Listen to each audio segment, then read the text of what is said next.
কাহিনীর শুরুতে আমরা দেখতে পাই পূজা, যার সবেমাত্র বিয়ে হয়েছে। নিজের চোখে নতুন নববধূর হাজার স্বপ্ন সাজিয়ে নিজের শ্বশুরবাড়ির দোরগড়া পার করে। কিন্তু বিয়ের প্রথম রাতেই তার সঙ্গে এমন কিছু ঘটে যায় যা তার আত্মা পর্যন্ত কাঁপিয়ে দেয়। এক এমন ভয়ঙ্কর সত্য যার কথা সে কখনো নিজের সবচেয়ে ভয়ঙ্কর কল্পনাতেও ভাবেনি। ভীত এবং ভেঙে পড়া পূজা যখন নিজের শেষ আশা নিয়ে নিজের জেঠানি কমলেশের কাছে সাহস জুগিয়ে নিজের কষ্টের কথা বলতে যায়, তখন সান্ত্বনার বদলে পুরস্কার হিসেবে পায় মুখে এক জোরালো চর। পূজা মাটিতে পড়ে হাউমাউ করে কাঁদতে থাকে।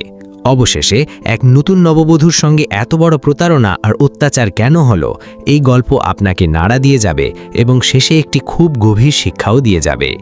কিন্তু এই ভয়ঙ্কর রাত পর্যন্ত বিষয়টা কিভাবে পৌঁছলো, এর জন্য আমাদের গল্পের পাতা একটু পেছনে উল্টাতে হবে। গল্পের আসল কেন্দ্রবিন্দু হল কমলেশ। কমলেশ একজন দায়িত্বশীল গৃহিণী যে একটি ভরা সংসার সামলায়। তার পরিবারে রয়েছে তার স্বামী, একটি ছোট মেয়ে, শাশুড়ি, শ্বশুর, এক নীরব দাদি এবং তার দেবর অরুণ। কমলেশের কাছে অরুণ শুধু একজন দেবর নয়, বরং নিজের ছেলের থেকেও বেশি প্রিয়।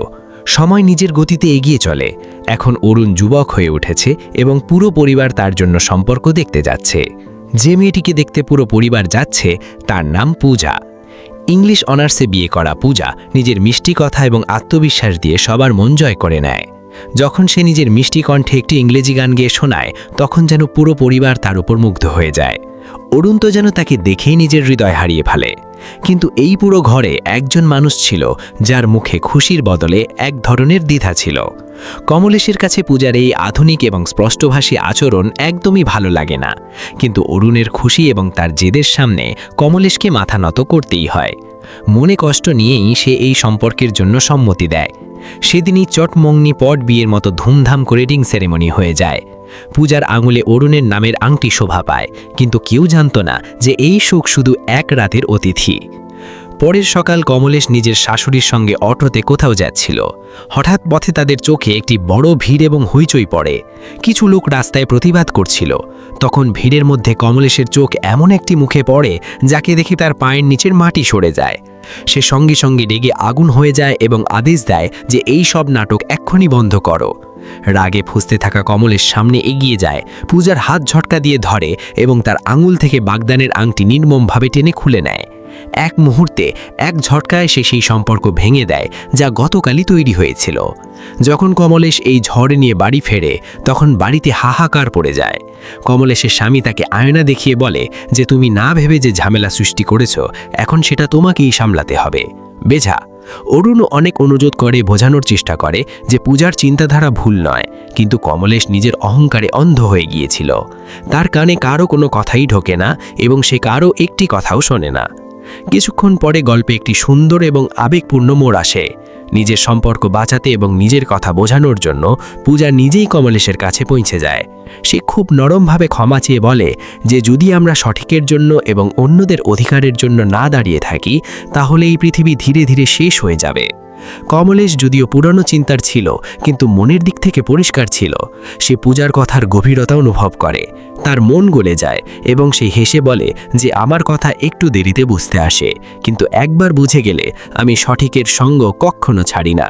এটা বলে কমলেশ পুরো মান সম্মানের সঙ্গে সেই আংটিটি আবার পূজাকে ফিরিয়ে দেয়। অবশেষে সেহেনাই বাজে এবং অরুণ ও পূজা বিবাহ বন্ধনে আবদ্ধ হয়। কিন্তু বিয়ের এই জাঁকজমকের মধ্যে একটি সমস্যা লুকিয়েছিল। বিয়ের দিন পূজার শরীর খুব খারাপ ছিল।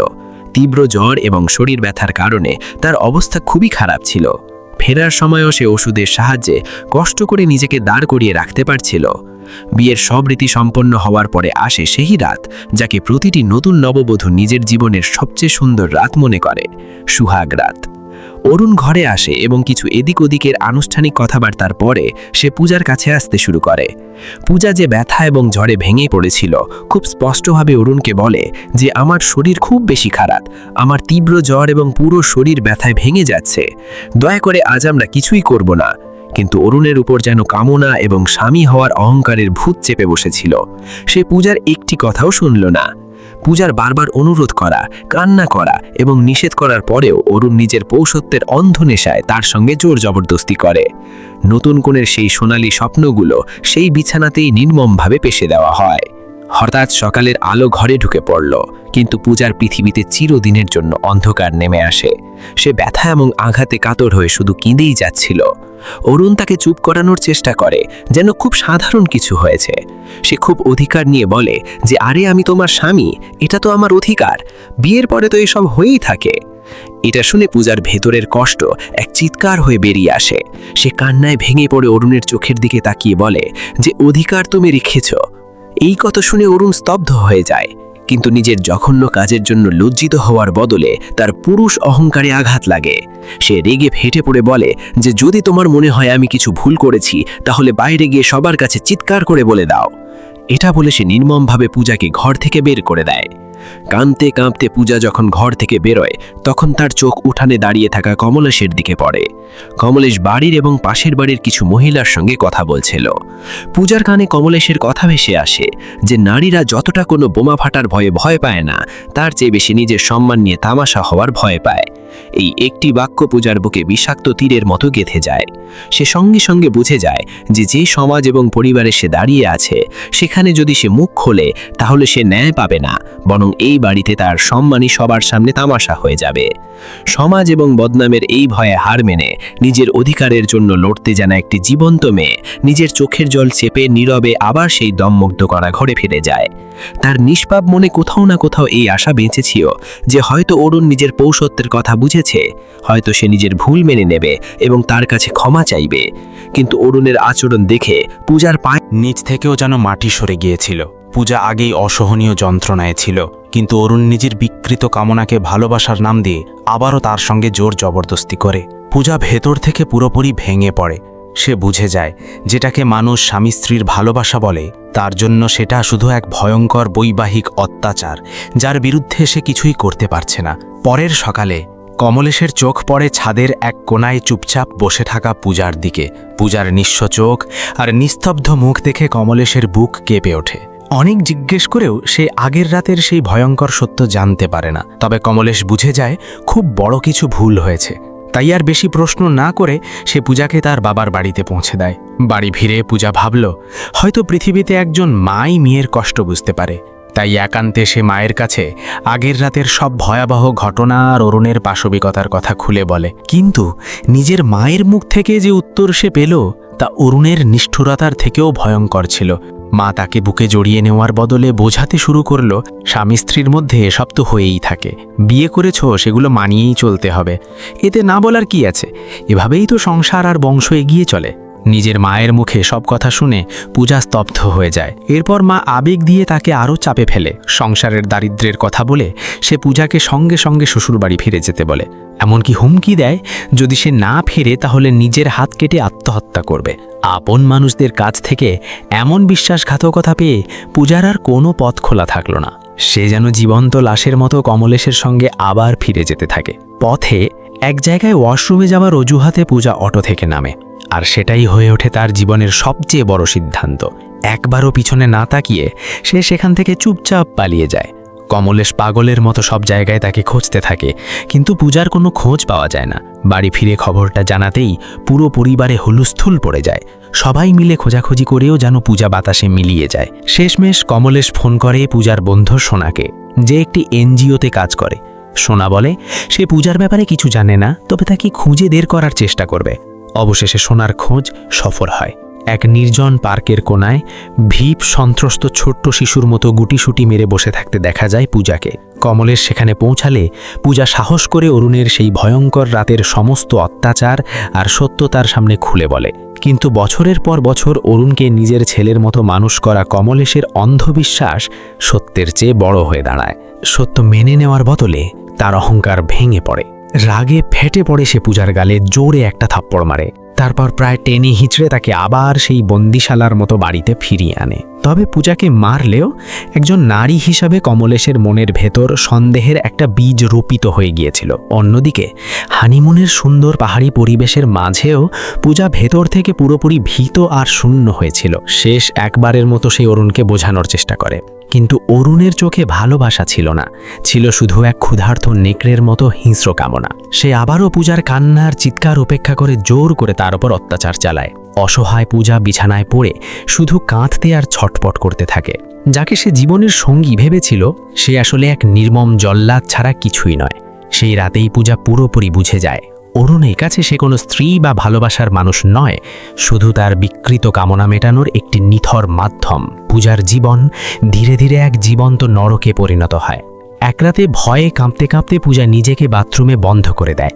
বাইরে থেকে অরুণ দরজায় আঘাত করতে করতে তাকে বের হবার আদেশ দেয়। ভেতর থেকে কাঁদতে কাঁদতে পূজা বলে, আজ আমি তোমার কাছে যেতে পারবো না, আমার পিরিয়ড শুরু হয়েছে। কিন্তু এক জানোয়ারের মাথায় চেপে বসা বিকৃত কামনাকে কে থামাবে? অরুণ নির্লজ্জ আর ভয়ঙ্কর গলায় বলে, আমার সঙ্গে মিথ্যে বলো না, দরজা খোলো, আমি নিজে দেখে নিতে চাই। এই কথা শুনে বাথরুমের ভেতরে দাঁড়িয়ে থাকা পূজার শরীর ঠান্ডা হয়ে যায়। সে বুঝে যায় এই মানুষটা তার কোনো কথা শুনবে না। ঠিক সেই ভয় আর অসহায় মুহূর্তে পূজার চোখ পড়ে পাশে রাখা একটি ব্লেডের দিকে, আর দৃশ্য সেখানেই শেষ হয়ে যায়। পরের সকালে পুরো বাড়িতে চিৎকার আর কান্নার রোল পড়ে যায়। সবাই জানতে পারে পূজা হাসপাতালে ভর্তি, তার অবস্থা অত্যন্ত সংকটজনক। পরে সকালে পুরো বাড়িতে হইচই পড়ে যায়। সবাই জানতে পারে পূজা বাথরুমে নিজের হাতের শিরা কেটে আত্মহত্যা করার চেষ্টা করেছে। রক্তে ভেজা অবস্থায় তাকে দ্রুত হাসপাতালে নিয়ে যাওয়া হয়। ডাক্তাররা অনেক চেষ্টা করে অবশেষে তার প্রাণ বাঁচাতে সক্ষম হন, কিন্তু ভেতর থেকে পূজা পুরোপুরি ভেঙে পড়েছিল। তার চোখে তখন আর বেঁচে থাকার কোনো ইচ্ছাই ছিল না। হাসপাতালের বেডে শুয়ে শুয়ে পূজার বারবার সেই ভয়ঙ্কর রাতগুলোর কথা মনে পড়তে থাকে। অন্যদিকে অরুণ আর তার পরিবার পুরো ঘটনাটাকে নাটক বলে চাপা দেওয়ার চেষ্টা করতে থাকে। অরুণ সবার সামনে নিজেকে ভালোবাসার স্বামী হিসেবে দেখানোর অভিনয় চালিয়ে যায়, কিন্তু এবার কমলেশের মনে জন্ম নেওয়া সন্দেহ ধীরে ধীরে সত্যিতে পরিণত হতে থাকে। কমলেশ ভেতর থেকে ভেঙে পড়ে। সেই রাতে বাড়ি ফিরে কমলেশ নিজেই পূজার যন্ত্রণা অনুভব করার চেষ্টা করে। সে বাথরুমে গিয়ে হাতে সেই একই ব্লেড তুলে নেয়। নিজের ত্বকে ব্লেড ছোঁয়াতেই সামান্য ব্যথায় তার হাত কেঁপে ওঠে। সঙ্গে সঙ্গে সে ব্লেডটা ফেলে দেয়। ঠিক সেই মুহূর্তে কমলেশ গভীরভাবে বুঝতে পারে মাত্র 21 বছরের একটা নিষ্পাপ মেয়ে কতটা ভয় আর অসহ্য যন্ত্রণার মধ্যে দিয়ে গেলে নিজেকে এভাবে আঘাত করতে পারে। পরের দিন অরুণ নির্লজ্জের মতো হাসপাতালে পূজার সঙ্গে দেখা করতে আসে, কিন্তু সেখানে গিয়ে সে জানতে পারে কমলেশ আগেই পূজাকে হাসপাতাল থেকে ছাড়িয়ে নিজের সঙ্গে নিয়ে গেছে। স্ত্রীর এত ভয়াবহ অবস্থার পরেও সেই অমানুষটার মাথায় একটাই চিন্তা ঘুরছিল। সে নির্লজ্জের মতো লেডি ডাক্তারকে জিজ্ঞেস করে, এখন আমি কি আমার স্ত্রীর সঙ্গে আবার ইন্টিমেট হতে পারবো? এই জঘন্য প্রশ্ন শুনে ডাক্তারের রক্ত যেন ফুটে ওঠে, কারণ তিনি নিজের চোখে পূজার সেই ভয়াবহ ক্ষতগুলো দেখেছেন এবং খুব ভালো করেই জানতেন এর পেছনে কে দায়ী। ডাক্তার প্রচণ্ড রেগে গিয়ে চিৎকার করে বলেন, তুই একটা নোংরা আর ঘৃণ্য মানুষ, তোদের মতো জানোয়ারদের গুলি করে মারা উচিত। তিনি সঙ্গে সঙ্গে সিকিউরিটি গার্ডকে ডাকেন এবং অরুণকে ধাক্কা মেরে হাসপাতাল থেকে বের করে দিতে বলেন। সঙ্গে কড়া হুঁশিয়ারি দেন, এই জানোয়ার যেন আর কখনো আমার হাসপাতালের আশেপাশেও না দেখা যায়। যে পূজা একদিন চোখে হাজারো স্বপ্ন নিয়ে নতুন সংসার শুরু করতে এসেছিল, আজ তার জীবন এক জীবন্ত দুঃস্বপ্নে পরিণত হয়েছে। যে মানুষটাকে সে জীবনসঙ্গী ভেবেছিল, সেই মানুষটাই তার জীবনের সবচেয়ে বড় অত্যাচারী হয়ে দাঁড়িয়েছে। ভালোবাসা আর স্বামীর অধিকারের নামে পূজা যা সহ্য করেছে তা মৃত্যুর চেয়েও ভয়ঙ্কর। কিন্তু এবার পূজা মৃত্যুর মুখ থেকে ফিরে এসেছে, আর এখন তার পাশে দাঁড়িয়েছে সেই কমলেশ যে একসময় তার কথা বিশ্বাসই করেনি। এখন সামনে কি হবে? পূজা কি অরুণকে ক্ষমা করা উচিত, নাকি এমন শাস্তি দেওয়া উচিত যা সমাজের জন্য এক বড় উদাহরণ হয়ে দাঁড়াবে?